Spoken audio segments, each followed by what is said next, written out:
Hi there, my name's Ben, and this is the first of a new series of videos that I'm going to be doing and getting away from book reviews. You may notice there's a little bit of a change of scenery. That's because I'm currently on vacation. But yeah, that doesn't mean that we stop recording videos. So I figured we'd take it in a different direction, and we'll start off today with a question. Is there meaning in suffering willingly? Now, I was taking part of an event, and we had one of these icebreaker things. They would give you little bits and pieces of paper, and on it there were written some questions. And the question that I got was, what will you choose if you don't need to suffer anymore? Now, I was pleasantly surprised by the question as well, mainly because usually you don't have this candor within a an event like this or an icebreaker, right? But I reflected on the question, and I thought it's kind of a poor one. So let's break it down a little bit, because it provoked some thought into me. Now, firstly, we have to define what suffering is. And Google defines it as the state, let me just look it up here, the state of undergoing pain, distress, or hardship. It's pretty broad, but all definitions are broad by their very nature. So at first glance, obviously you're going to think, okay, it's a state of pain, undergoing pain, distress, or hardship. That does not seem desirable at all, right?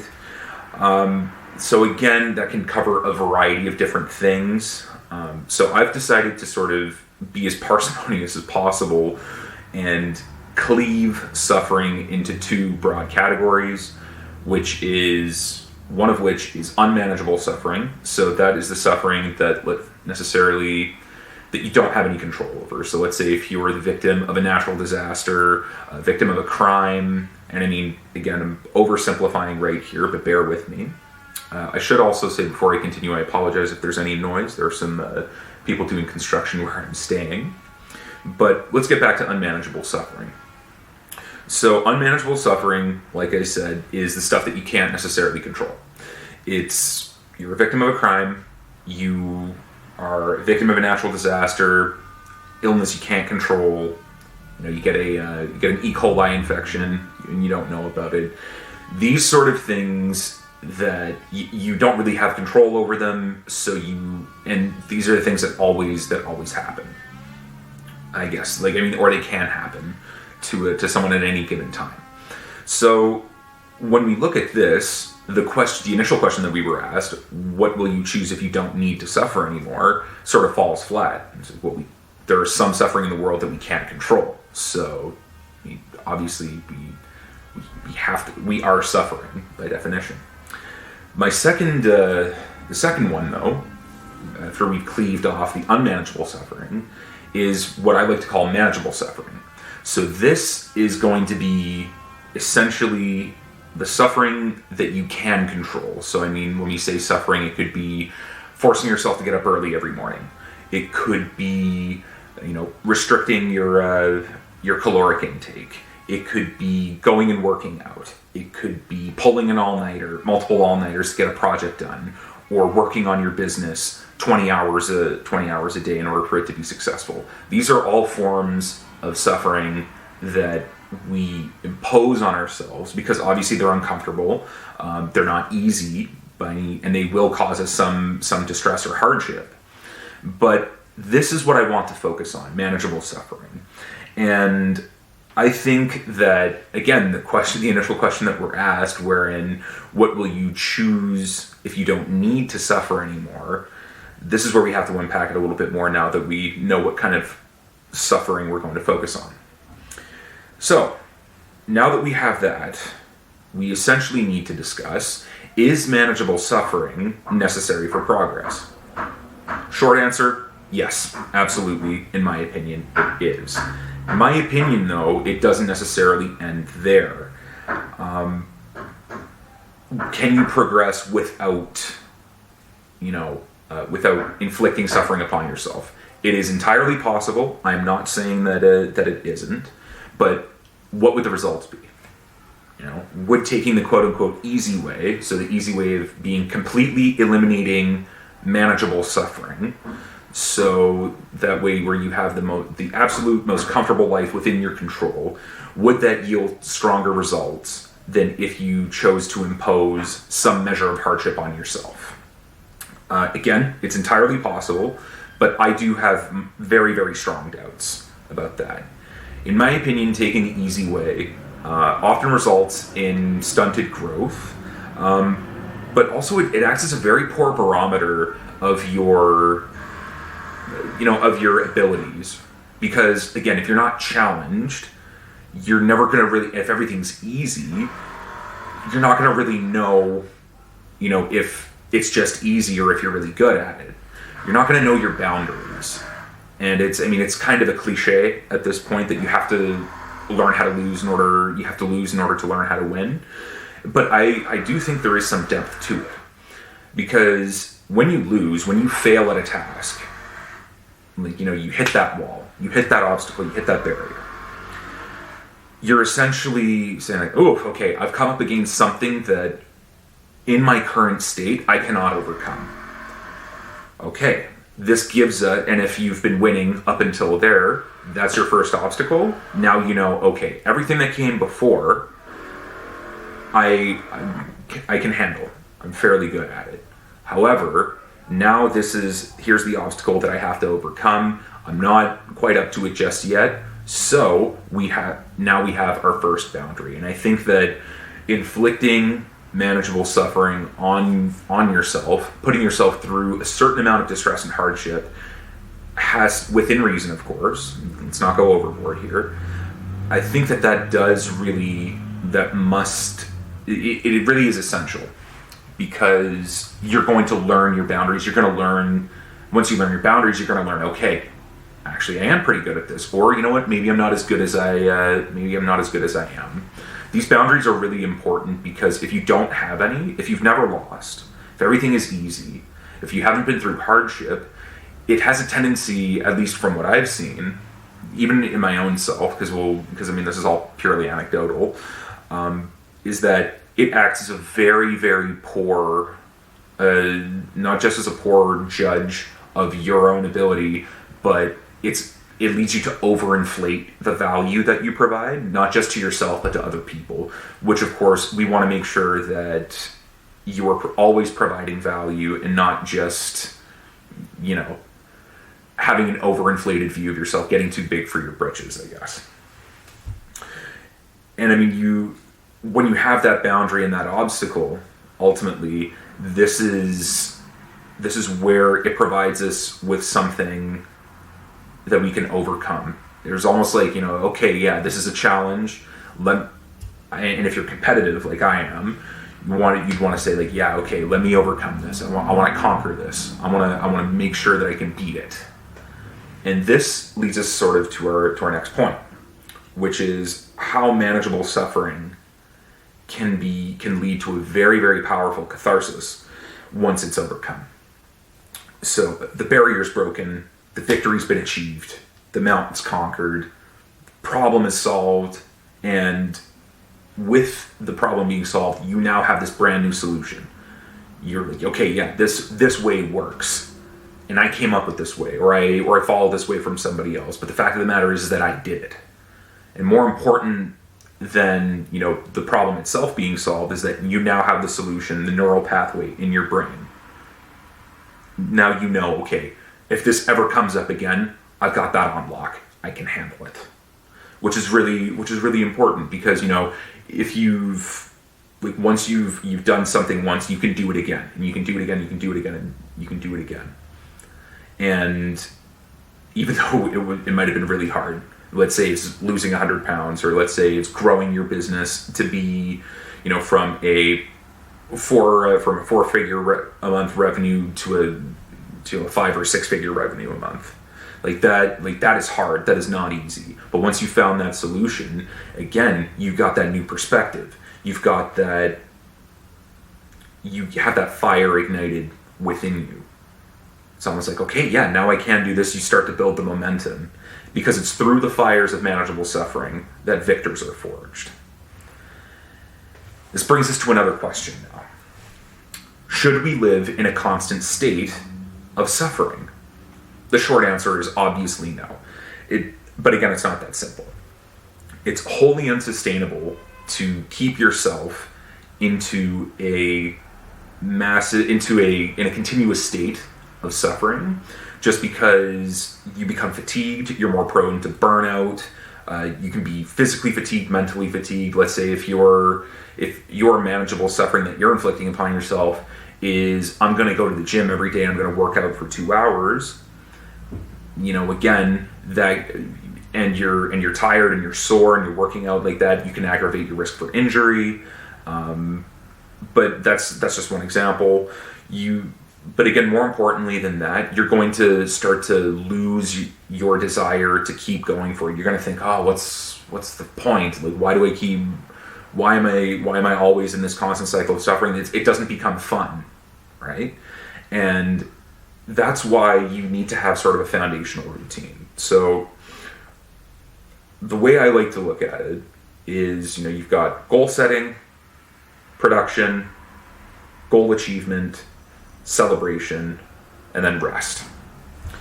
And goal setting, production, and goal achievement all require submitting oneself through manageable suffering, in my opinion. However, the two steps that people really discount, I think, are celebration and rest. Where you have this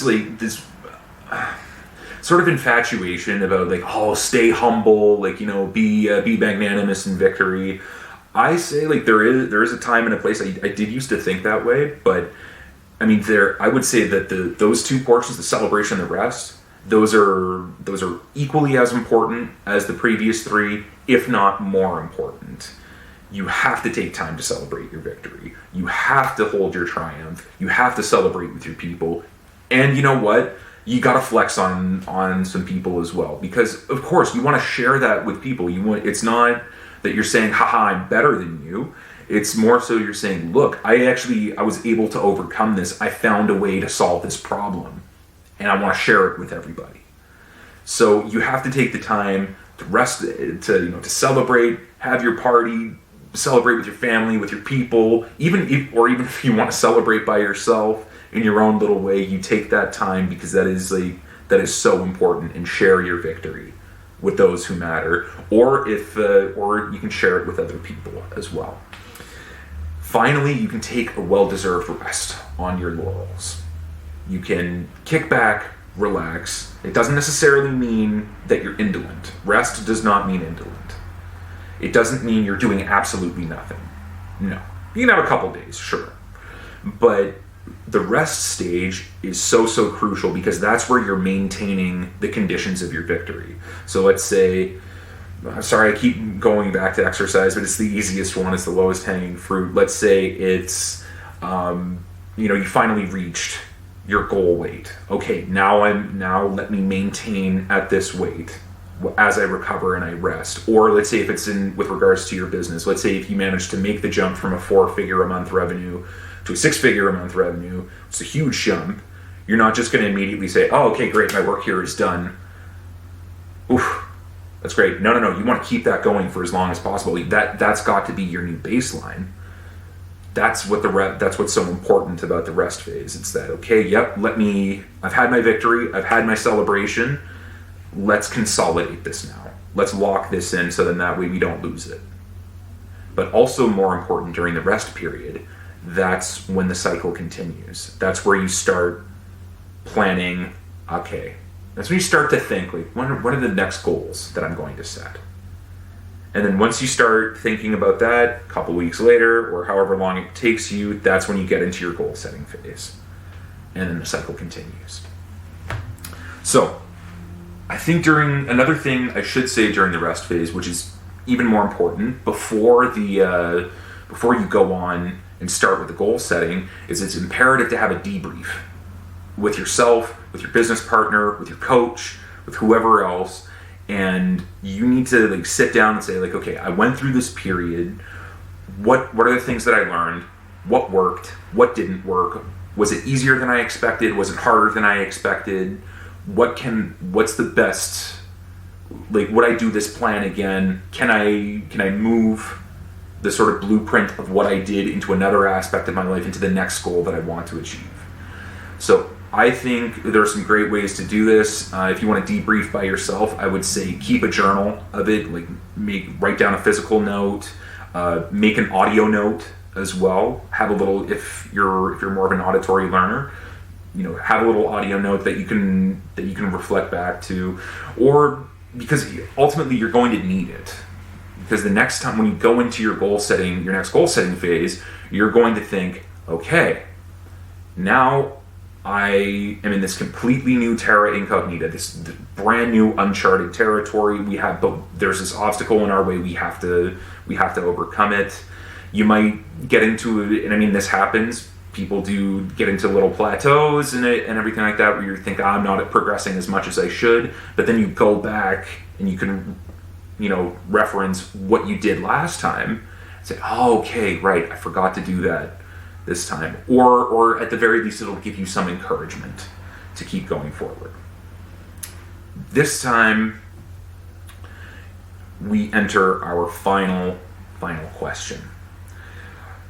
Should we suffer willingly? Now, there's no short answer. It's not a yes or no one, because again, in my opinion, the best answer for this is that it depends on what you want. So you have to ask yourself, what do I want? It's not as easy. If it's too basic, let's go a little bit less vague. Let's ask, is my comfort more important than my growth? Which I think is a better question. That is the number one question you have to ask yourself. You got to ask it every single day. Is my comfort more important than my growth? Now, firstly, I have to say, let's not knock comfort. Let's not disregard it completely. Being comfortable is pleasant. I mean, of course, who wouldn't want to be comfortable? It's safe, it's warm, it's cozy. There are people who prioritize comfort over everything else and who live very comfortable lives, and they love it. And to those people, I say all the power to you. That is great. They found their cozy spot. They're comfortable. They're settled, and they are living their best life. Go for it. It's not for everybody. I don't think that life is for everybody. It's certainly not one that I would want, at least in this point in my life. But yeah, the foundational routine that I mentioned, goal setting, production, goal achievement, celebration, and rest, that foundational routine is not easy. It is not. It can be really, really difficult to set clear goals for yourself. Mostly because, again, it's hard to have a clear self-dialogue with yourself.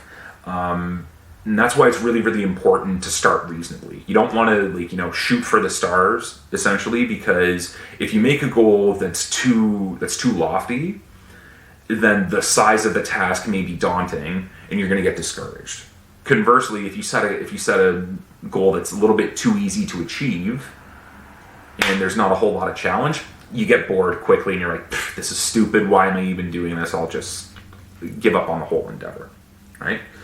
So it's really important to know yourself and to know exactly what your abilities are, and then gradually make your goals more and more challenging as you keep going. And I think this is going to require a massive, massive effort every single day that you work towards achieving that ultimate goal that you want. There are going to be days that you don't want to do it, and I get it. Everybody has those days. I have those days. Any single successful person that you speak to is going to have those days that they would rather just, I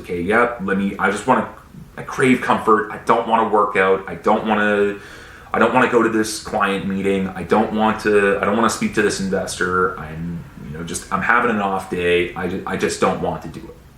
Right?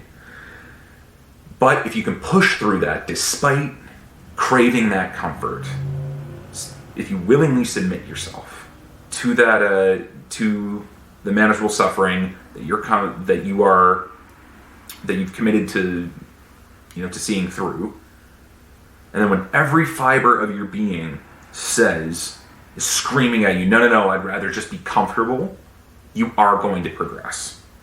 Doesn't matter if that means that you just progress by one extra repetition in the gym, or if you made $1 extra a a month in revenue, or if you made, or I should say, let's not say $1. Let's say if you made just $100 extra in revenue, right? That's still a massive win. That's still the fact that you were able to move in a forward direction is, again, that's a win. And that should be, again, it should be celebrated within reason. Just say like, okay, it's a sign that, the momentum is starting to go. Now, what that means is that all of those small little steps eventually snowball and your momentum takes off. So I know it's a lot of information and a lot of stuff that I've given you. So I like to use these 3 reminders to stay on track. Number 1 is to start reasonably with your goals. Don't bite off more than you can chew or you're going to give up, but don't be too easy on yourself, otherwise you're going to get bored. Number 2, any progress is a huge win. Even if you just traveled a millimeter more than where you got to last day, it's still better than staying in the same place. And then number 3, take the time to celebrate your achievements. Celebrating your accomplishments and your victories, either if it's by yourself or with others, it is essential not only for the validation of your efforts, but it also acts as an inspiration to other people. You set an example for others to follow. This leads us back to our initial question. What will you choose if you don't need to suffer anymore? You may not need to suffer willingly in order to lead the life that you want, right? I fully agree with that. You may not need to. If you want to be comfortable, if you're satisfied with where you are, then great. All the power to you. However, when used correctly, manageable suffering can be a powerful, powerful tool to propel you to the apex of your physical, mental, and financial potential. By setting an example of how to harness this manageable suffering that you have, you can not only help your future endeavors, but you will inspire those around you to set goals for themselves because they recognize the value that they provide and what you've provided to them. It's not easy, but nothing worthwhile is easy. You will be a winner if you choose to be, if and when you choose to be. So the question is, what will you choose?